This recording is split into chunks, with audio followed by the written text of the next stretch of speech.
Magandang umaga, ngayon po ay araw ng Lunes, November 4, 2024. Update po muli sa lagay ng panahon.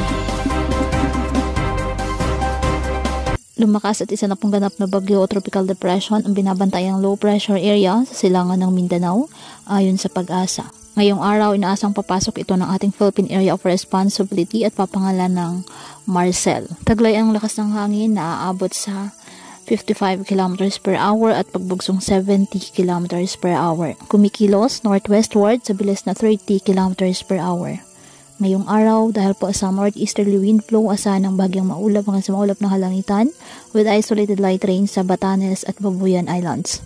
Ang Bicol Region, Eastern Visayas, Aurora, Quezon, and the rest of Cagayan Valley, bagyang maulap hanggang sa maulap na halangitan with isolated rain showers or thunderstorms, dulot ng easterlies.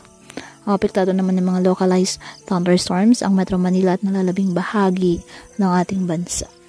Kaya patuloy pa rin po natin na pinag-iingat ang ating mga kababayan sa banta po ng mga pagbaha at pag-uho ng lupa, lalo na kapag may malakas na ulan, at ugaliin na magdala palagi ng payong o kahit anumang panangga sa ulan sa tuwing lalabas po ng ating mga tahanan.